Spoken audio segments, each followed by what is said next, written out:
So, congratulations, you've made it past the beginner level of this course, and you've now graduated to the intermediate level of this course. And I'm really excited about this because now we're going to be moving from our basic editing techniques where we've been working to build the foundation of our understanding to now techniques and projects at an intermediate level.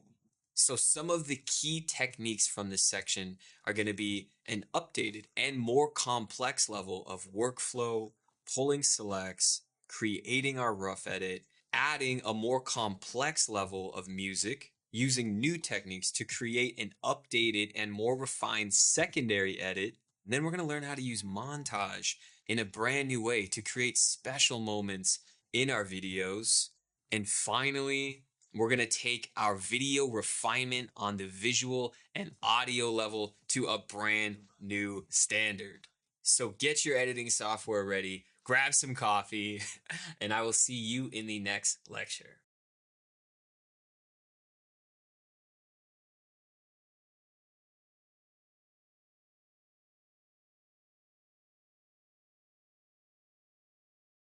So let's dive right in here. What we're going to be doing is learning how to edit a vlog or YouTube video.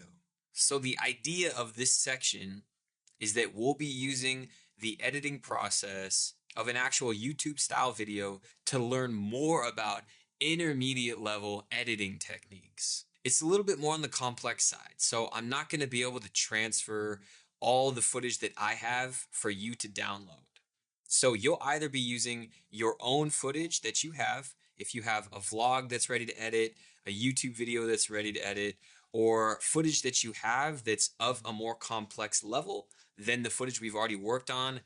Perfect. You'll be able to use that and edit along with me, or you can follow along and absorb the information and techniques that I'm going to share. So by the end of this section, the goal is for you to be able to 100% on your own edit your own highly produced YouTube video from start to finish. So sorry if that intro was a little bit lengthy, but I really wanted to set the stage of what we're going to be working on before we really dive into the process. So let's get into it.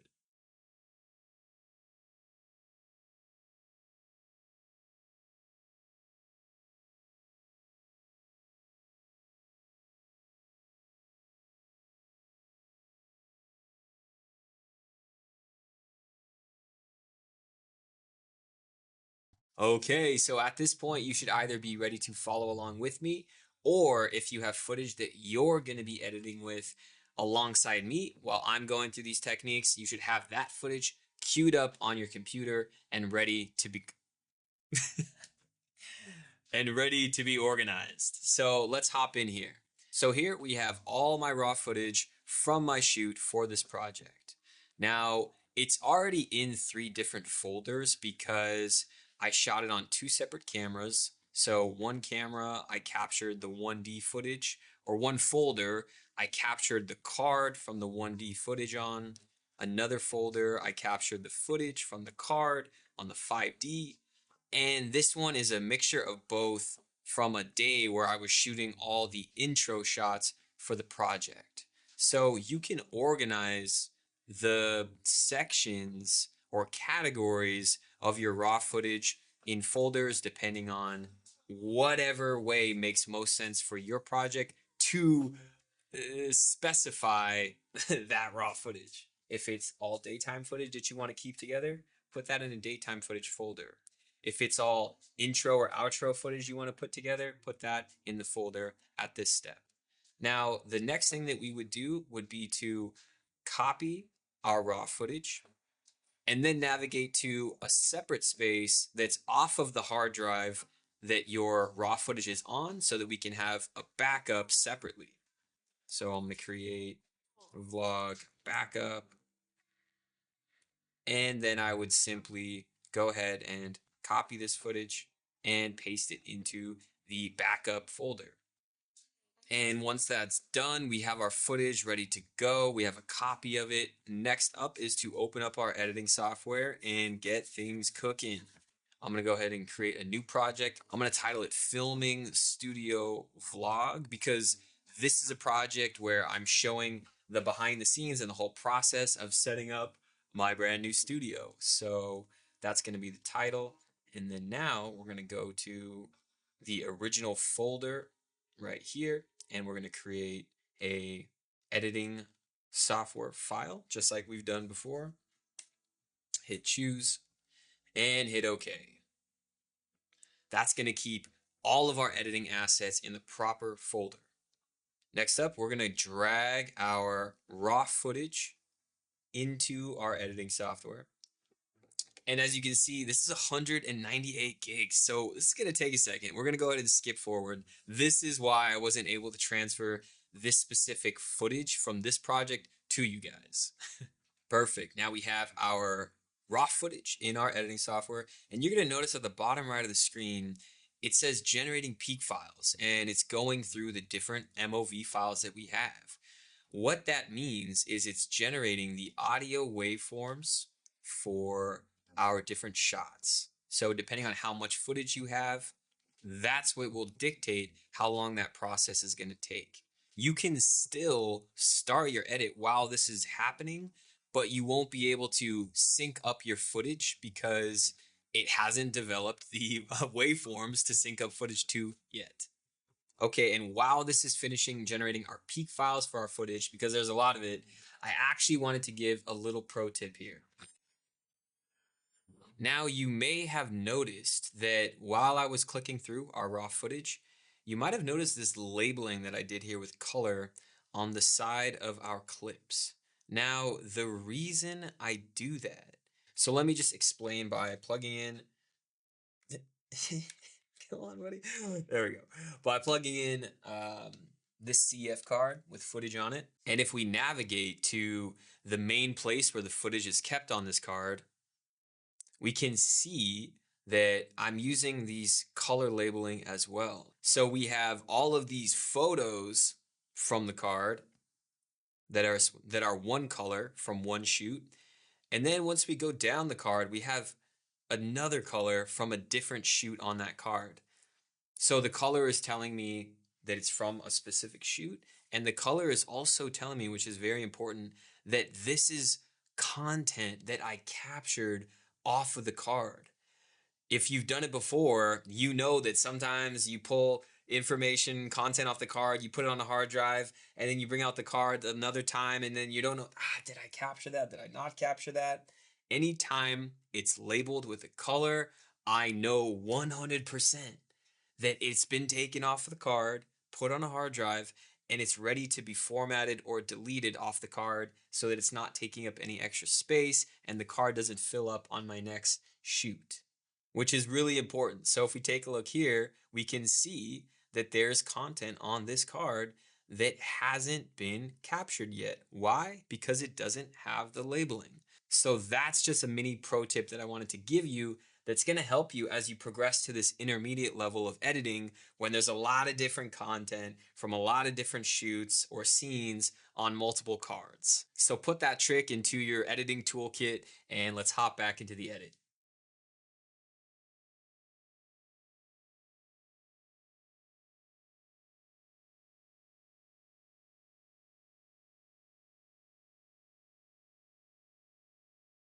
Now that we have all of our footage into our editing software and the peak files have been generated, we're good to go and start this edit. And this is a perfect opportunity to learn about how to work with different frame rates. Now, if we take a look here, we can see our frame rates.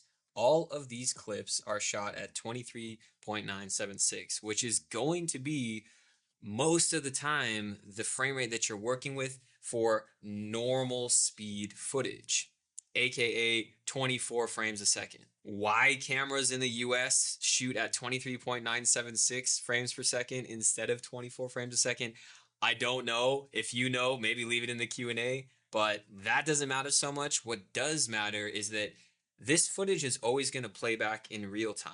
Okay, there's not going to be any speed changes unless we add that in post-production.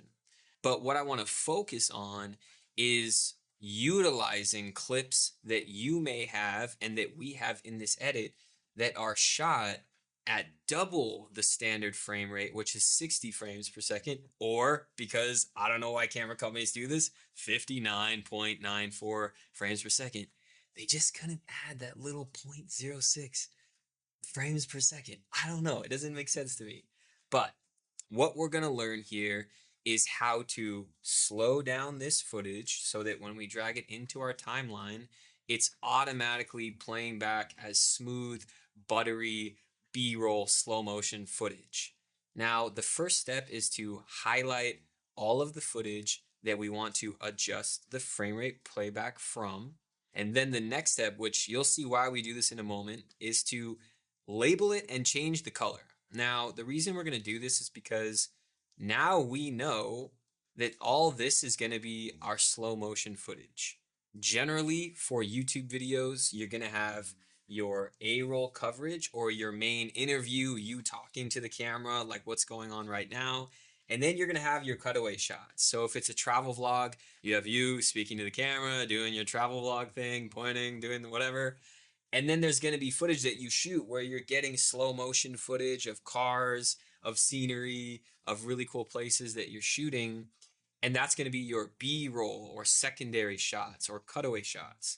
Now, I never, and you should never, shoot your normal interview talking footage at slow-mo, 60 frames per second. You should always shoot it at the normal frame rate, 23.976. So seeing this frame rate tells me that this is all my B-roll cutaway shots from my YouTube video. Now, I labeled it, changed the color so that I know that it's going to be my cutaway shots. And the next step to change the frame rate so that when we play it back in the timeline, it's the cool slow-mo look that we want for our cutaway shots. We're going to right click, we're going to go to modify, and we're going to interpret our footage. Now you can see at this frame rate tab, what it's doing is it's playing the footage at its normal frame rate that it was shot at. But what we want to do is click assume the frame rate of this clip. Now we're going to type in 23.976, which is going to tell the computer and the editing software, I want you to play this back as if it was normal speed footage. But it was shot at double the speed of that normal speed footage, meaning when the clip is played back, it's going to play back at half the speed of real life, which is going to give us the cool slow-mo that I've been talking about. So we put in 23.976 and we hit OK. Now, if I were to double click this clip and hit play, let's find a better example. You can see this is not the best example because there's not a lot of movement going on in this clip, but you can see it's playing back in slow motion automatically without us having to select the clips, go to the speed duration, slow it down to half speed. This will give us a smooth slow motion playback. So now that we understand that, the next step is to go to the remaining folders of footage that we have and do that same process to all of the slow motion B-roll shots that we have so that when we drag everything into the timeline, it's all playing back at our desired speed. So I'm going to close the folder that we just made the update in, navigate to the next folder, scroll, and I'm looking at this frame rate column.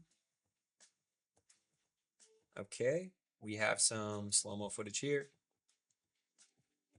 I'm actually going to double click this first one so that we can see what it looks like. Okay, so normal speed, right? You can see I'm getting some close-ups.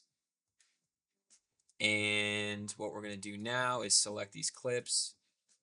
We're going to color them. Let's just say teal. And then we're going to right click, go to modify, interpret footage, assume the frame rate is 23.976 instead of 60 frames a second, and hit OK. And now, if we watch that same clip we were just looking at, you can see it's got that nice slow motion aesthetic.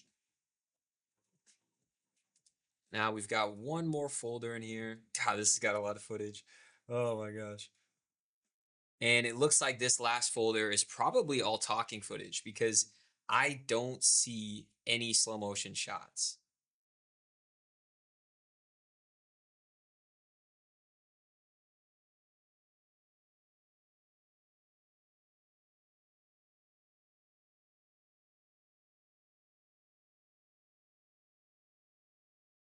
Now, next up, which might be applicable to your footage, if you shot your project in 4K, this was not, but if you did, the next step would be to create your proxies. That way, it wouldn't implode your computer, create a black hole, and suck everything in where you're working into the. I don't know where I'm going with that, but so let's go ahead and create the proxies. Even though I haven't shot in 4K, I still want to show you the process again so that you really lock it in. So let's select the clips we want to create proxies of.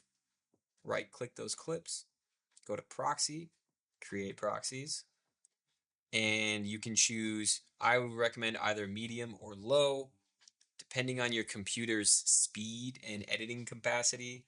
And before we hit OK, we want to choose where we want to save these proxies to. So we're going to navigate to our original folder, create a new folder, title it proxies, select the folder, and then hit OK. Now what that's going to do is automatically pop up Adobe Media Encoder, and it will automatically add all those files to a queue and start generating the low resolution proxy files. Once those are done, you can get back into Premiere, and if it doesn't show the proxy column already in your project panel, you can right click the top, click Meta Display, type in proxy, highlight the proxy function, hit OK, and now it'll show you which proxies have been created and attached. Once those are done and that footage is in the timeline, you can then engage and disengage the proxies by toggling on and off the proxy function in the program panel.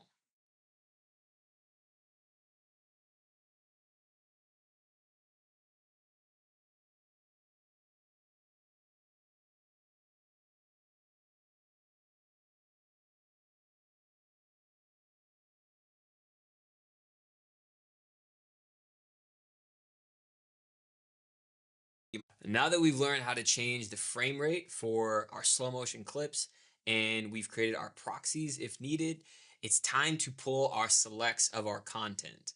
So I'm going to go to the footage that I want to start with. For me in particular, it's going to be my intro shots. Intro because it's going to be at the beginning of the video, so it makes the most logical sense. It makes the most logical sense to start with that content. Depending on what footage you're working with is going to dictate which footage you start to edit with. So I'm going to select all these files in our intro folder. I'm going to right click and I'm going to create a new sequence from all of these clips. That way it's going to drop all my intro shots into one timeline. Now you can see that the clips that we previously labeled as our slow motion B-roll shots are already separated by color and they're slowed down, which will be perfect for our edit. Now, because we've already done a lot of work in real time of this pulling selects process previously in the course, I'm probably going to speed this up because you don't need to be sitting through me pulling selects on literally over 2 hours of footage. So I'm going to add a little time lapse here while I'm getting to work and throw on some good music for you to listen to.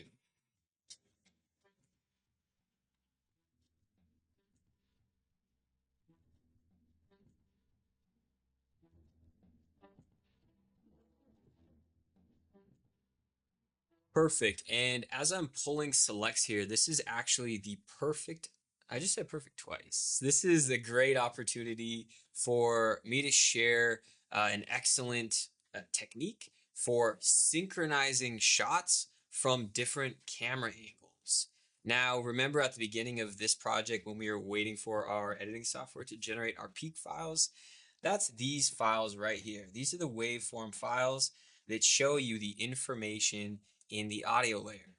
Now, what we're looking at here is angles from the same scene from two different shots, okay? So if we go here, we have our top layer, and if I turn off that top layer, we have our bottom layer. Now, these are from the same scene, but what I want to do now is to go into the scene and sync these layers so that our audio lines up. Because from one layer, we have the visuals we want to use, which is this one, but the audio from that layer, upgrading the content, is really bad because on the other layer of footage, we have where my lavalier mic that I was wearing was connected to, upgrading the content.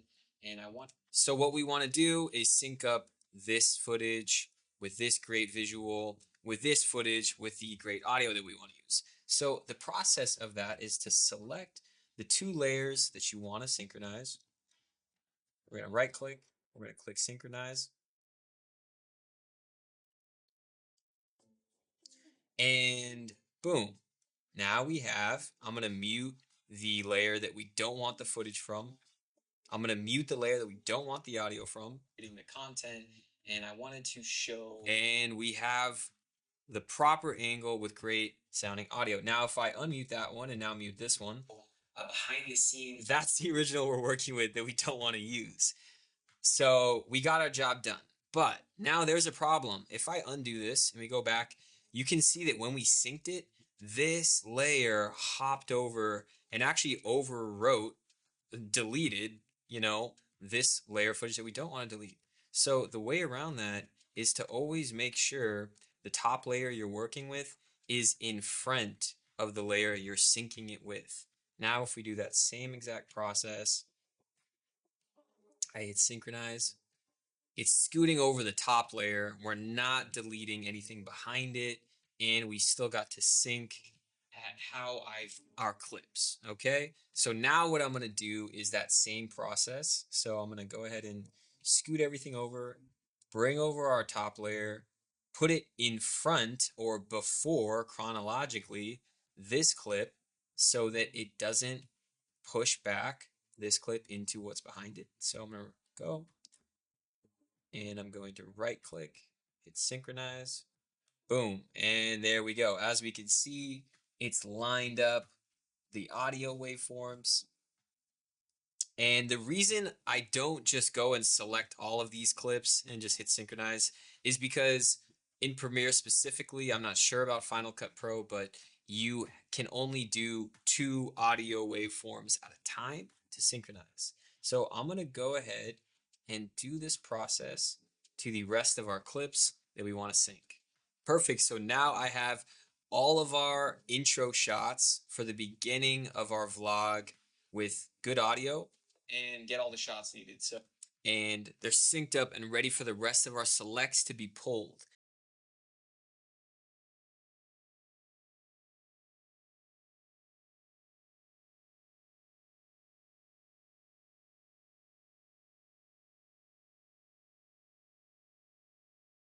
Now, what I want to kind of share here is how to go ahead and read your waveforms. So we can tell just by looking at the waveform that this is not going to be used. None of this stuff is going to be used. Here you can see talking, talking, talking, talking, okay? No talking, right? So what we want to do in this first initial step is to go ahead and delete what we're not going to use. So what is up, guys? I wanted to actually add this lecture or series of lectures, okay? And we can go to the end of this take. So let's get into it. And we can delete what we don't need. And now we go to the next cut. So first of all, I want to kind of show you, and we can go ahead and remove this excess shot light. Okay, you can see it's really plain and mundane. There's not a lot going on in the background. It's really just a very plain shot, and I'm doing that. And in this first process here, I'm just removing these extra amount of space that we don't need. Shot light.